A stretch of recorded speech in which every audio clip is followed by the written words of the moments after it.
Joyrides here. First off, we are a super provider, like a core facility here on campus, offering both short and long read sequencing on our high throughput platforms.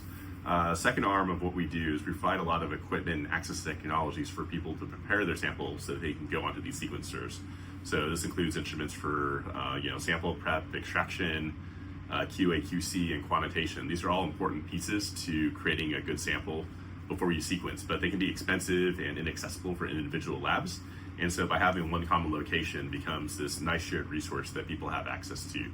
And so we provide training on the equipment, and then people can come in 365 days a year, 24 hours a day to use the platforms to make their libraries.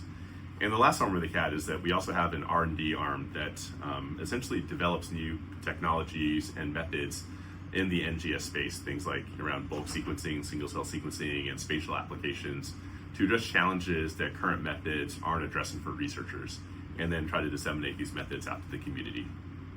Yeah, so there are a couple applications. One of the main applications was doing metagenomic sequencing from clinical samples. And so these applications, we have variable amounts of input. Sometimes these inputs are so low that we can't even quantify them. And so without quantification, you're going in with variable amounts of input for these libraries. And this also means that you have to choose some number of PCR cycles that you think is going to be kind of the Goldilocks zone. It's not going to be great for everything. Some samples are going to be over-amplified, some are going to be under-amplified. And this results in problems, a couple of problems. One is for those samples that aren't amplified enough, you just don't get enough library to get enough reads. So that's not great. But with some of these newer sequencers, where adapter dimers are issues, the over-amplified samples can get these over-amplification bubble products that result in adapter dimer molecules hanging out with library molecules that have a larger insert, and it shifts the size. So there are two problems with this. You can't bead clean those adapter dimers away because they're not double-stranded. They're one-strand adapter dimer, one-strand library molecule with insert that's larger, and you also don't see them on your QA/QC systems like a tape station. So you're kind of blind to them until you actually do sequencing, and you find out that a significant portion of your lane now is taken up by adapter dimers. So this ability with the N6 iconPCR, which was exciting, was this ability to amplify each sample to the optimum amount. So you can do a variable number of cycles, and you're not there doing it manually. But with the iconPCR system, what's nice is this is all done automatically. Once we determine what type of thresholding we want to use, the software takes care of the rest, and we can put in a full 96-well plate and come back when the run is done, and each sample is amplified to its optimum amount, and we just pull the plate out with no more additional user interaction. Yeah, we're mainly using it for untargeted metagenomic sequencing, so not 16S right now, but just sequencing kind of everything in a sample. And so again, being able to tune the amplification to the inputs that we don't actually know what they are has been great by having this done automatically.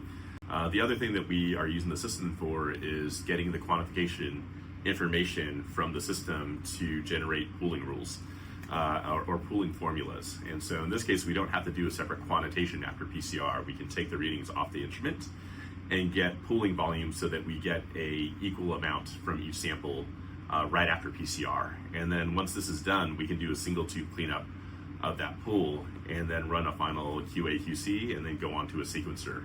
So in the past, most users would have to clean up each individual PCR reaction, do a tape station or qubit on each of them separately, get that information, and then pool. And this adds quite a bit of time.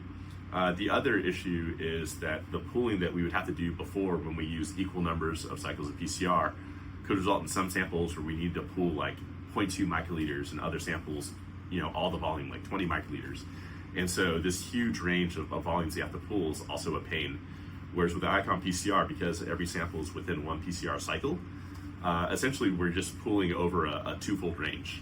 And so it means you can just use one pipette and you just have to move it, a little bit for each adjustment.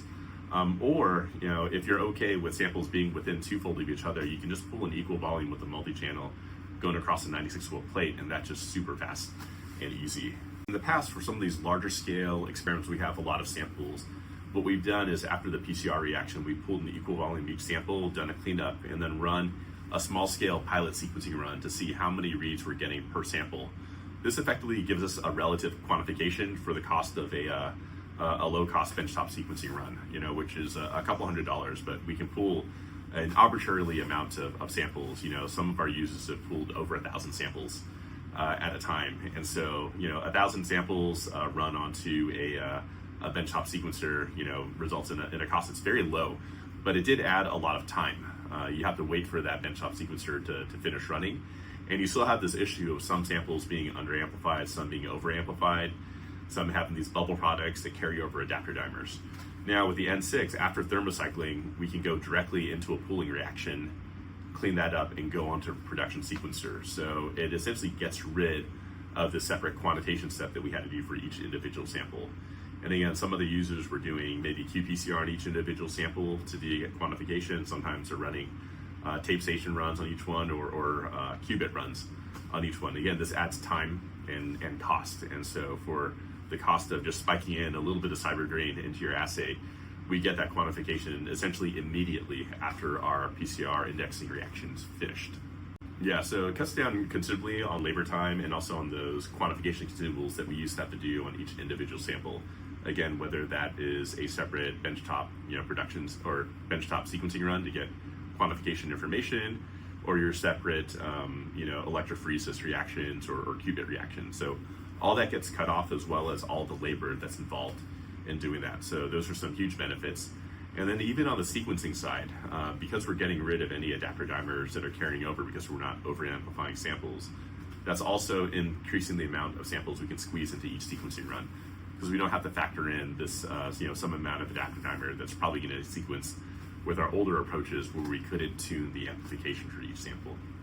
Any manipulation you do to sample, you want to avoid as much as possible, right? So ideally, you want to amplify samples as much as you need it and not more. So for a lot of, I'd say NGS applications, you wind up with way more library than you actually need. Sometimes this is just to make sure you've got enough library, but if you can monitor how much product you're getting during your PCR reaction, that's not an issue. Sometimes it's to generate enough library to get accurate quantitation using some downstream QA/QC method. But again, if you can measure the amount of amplification, using your PCR machine, then you don't need to over-amplify to get enough material to do a quantitation run. And so this can all reduce the amount of library that you need to generate and just reduce the number of PCR cycles. Even in cases where you might not want to amplify each sample separately, there's still benefits of using the iconPCR again, because you do get that quantification information, and so you can still bypass that downstream individual sample quantification by getting the information you get from an N6 iconPCR run and then go directly into pooling. Yeah, so redoing samples that drop out is costly. So if there is a sample in the past that would drop out, you could go ahead and re-prep it, but that means going back to the original sample if there's some left, and then using more, maybe a precious sample. And then you'd have to decide how much you want to amplify. Even if sample fails, you still don't know exactly how many cycles you would have had to amplify it. You just choose a number that's higher than before. And that might be under, it might be over. And so with iconPCR, you kind of avoid that issue of a sample dropout. The worst situations is if the sample drops out because it wasn't amplified enough and you don't have enough to go back and re-amplify or redo the sample, then that's it. And so being able to, if you're working with precious samples, knowing that you'll get enough library each time is also reassuring and a big benefit. It was a cool box. It's been fun to really use the system. We're constantly trying to think of other ways of using the platform as well, just because, again, it's a new way of doing library amplification, and you get some more unique information that you don't get from other methods. And so we're excited to dive more into the system, seeing how else we can use it in our workflows.